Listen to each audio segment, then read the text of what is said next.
The statue of Vice Admiral Lord Cuthbert Collingwood, situated in Tynemouth, looking out for his nation, is well known.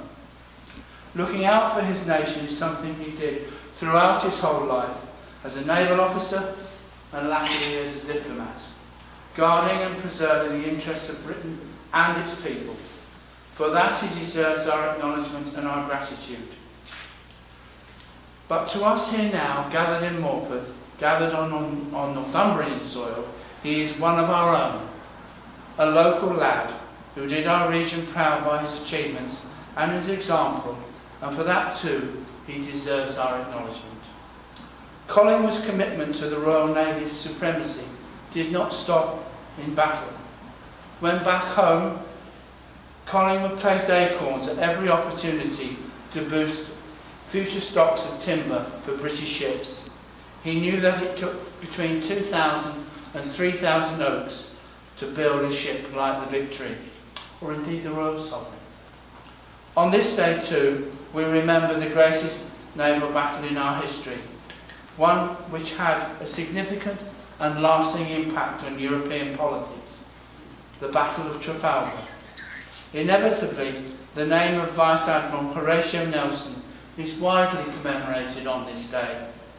But we should recall that it was Collingwood in his ship, the HMS Royal Sovereign, that first broke the Spanish line, and it was indeed Vice Admiral Cuthbert Collingwood who oversaw that final victory.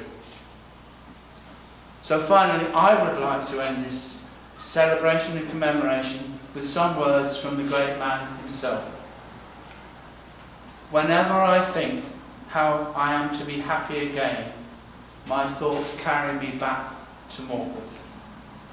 Can I ask everybody to raise your glasses? And the toast is, Cuthbert Collingwood, Vice Admiral of the Red, 1st Baron Collingwood of Colburn and Hethpool in Northumberland. Collingwood. 3 cheers for Collingwood. Hip hip.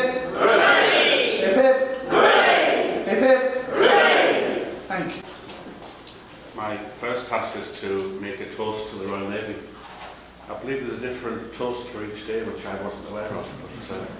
But today's toast is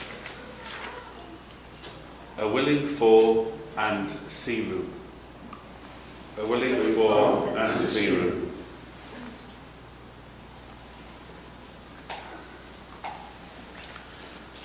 I think it's important for us today also just to pray for the Royal Navy, for their work.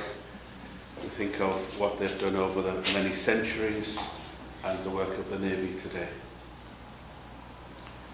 O eternal Lord God, who alone spreadest out the heavens and rulest the raging of the sea, who has compassed the waters with bounds until day and night come to an end, be pleased to receive into thy almighty and most gracious protection the fleet of this our land.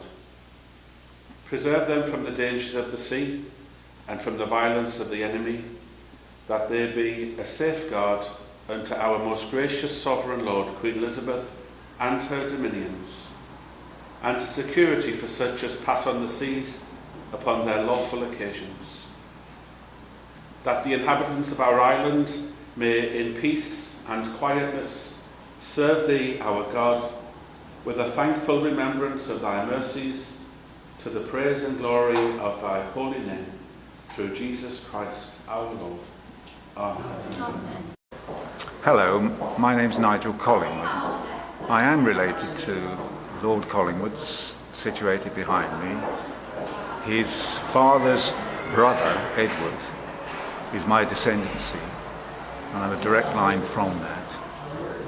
And what does it mean to you as a member of the Collingwood family to know that Morpeth still holds Lord Collingwood in such high regard? Well, this is very significant indeed, because what we're remembering here is in fact the wonderful issue of Trafalgar.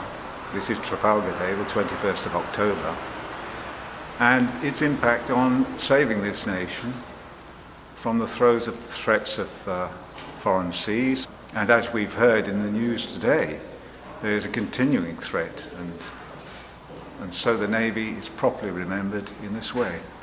We have recently moved into Morpeth. We've relocated from down south, as I say, and this is most significant for us as a family to have this connection.